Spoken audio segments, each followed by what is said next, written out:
Well, one of the questions that came in and always comes into these kind of debates is we have three really bright, intelligent guys that know how to build a team. They know how to raise money. They've gotten up out of their nice, comfortable lives and stood in front of a whole room of people that have no idea who they are to push a value and push an idea into this country. And that's what started it 200 years ago, and that's what's so critical. So the question was, will you support your other candidates should you not make it through the primary? And I'm going to assume each one was yes, unless you want to hit the mic and say no. All right.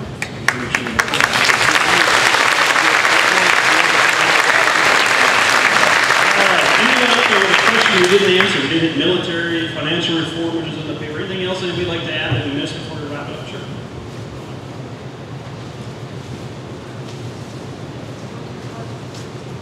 The question is why we're tied to Mideast Oil. I get all the time that we have lots of reserves. I've worked roughneck in the oil field in my second year of marriage in northeastern Utah, and every place we drilled was a producer.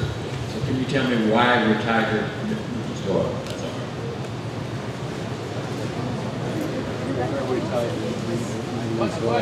all. The question was why we are tied to Mideast Oil, and he has experience in the oil industry. He said everywhere we drilled in Utah, he said it was always black gold there. The fact is, we talked about it. We talked about the energy policy. The reason we are so dependent on Mideast Oil is because we allow ourselves to be. It's as simple as that. And if we bring back the strangling regulations that just restrict so much of the available energy in our own country, free people should not have to have permission from their government in order to access energy on our own land. That's my answer to it. It's political weakness by the leaders we send to Washington. Is the nutshell answer to that.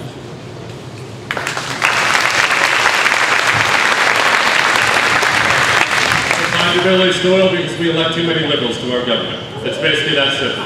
The liberals are not stupid. There's a reason that the people in charge right now stand firmly against everything this nation was ever founded on, yet they're in charge right now. That's because they're great at politics and they play to win.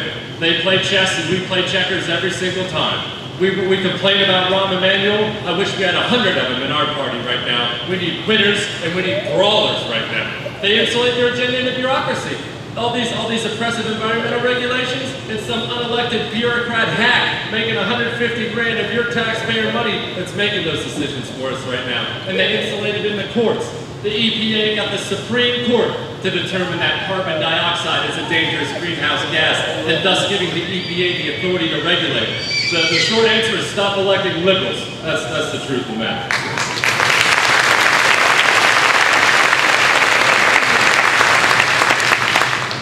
I don't want 100 Rahm Emanuels, but I do want 100 licenses to drill for oil in this country.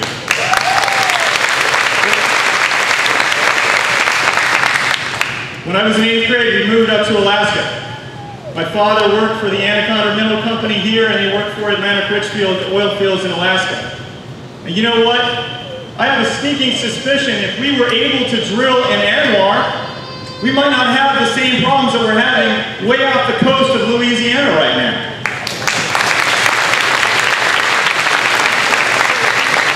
We need to open up the free market. If we don't do it, if we don't use the resources that we have in this country, and we don't allow the free market to come up with its own alternative energies, we are never going to get out from the shadow of the Middle East. We're never going to get out of the shadow of people in Saudi Arabia and the shadow of Hugo Chavez in Venezuela. We have got to be independent in this country. We have the ingenuity in this country. All we need is to get rid of the regulations that the government is putting on top of free enterprise.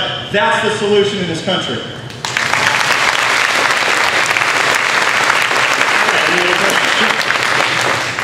Gentleman in the black there, and we'll get you right after this, okay? We'll make these kind of quick ones, 1 minute. Thank you. And thanks for coming and impressed with everybody that's here. I want to take it to another level. I think we're at an inflection point that we've not seen in probably anyone in this room.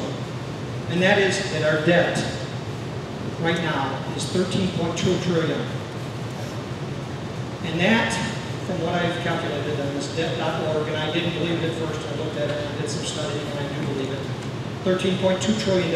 What's that mean? For every $1 trillion, expect $10,000 per taxpayer, okay? There's about 109 million taxpayers in the United States. That's $109,000 per taxpayer, okay, that we owe currently.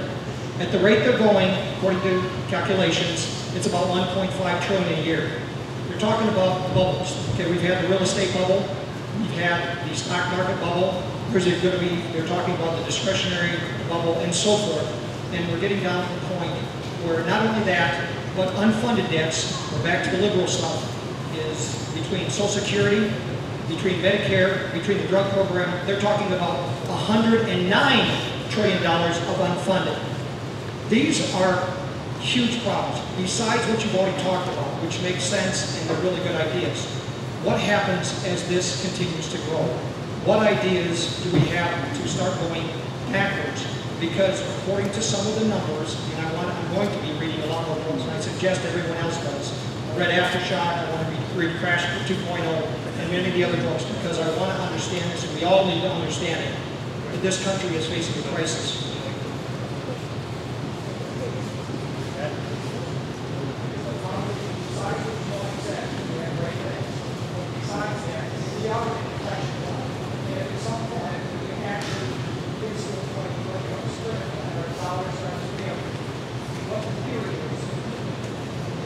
I got it. I'm with you. The question is what are we going to do when this debt gets so bad that it starts to destroy our country? I mean, that's essentially what I'm hearing. And the first thing that we have to do, we go back to our Constitution. I don't remember seeing in the Constitution them giving the authority to the federal government to start this new health care bill and this new health care plan. I don't see the stimulus in the Constitution either. In fact, I believe in my heart that it is against the 10th Amendment in our Constitution. We have got to stop what we're doing in Washington, and the first thing that we need to do, this whole earmark system that we have in Washington has got to go.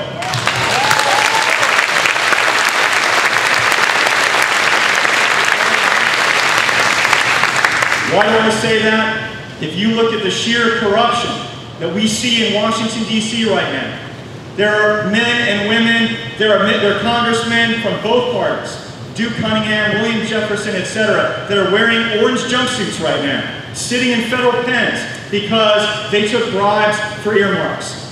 I have taken a pledge. I will not seek earmarks. I will not do it because it may be good for the short term. Maybe all of you are really excited about this $60 million trolley car from downtown Tucson, New You don't want to ride the trolley car? They are doing everything they can right now to take these earmarks. And why did she get those earmarks? She got them because she voted for the health care bill. She voted for the health care bill. All we got was this lousy trolley car and a lawsuit.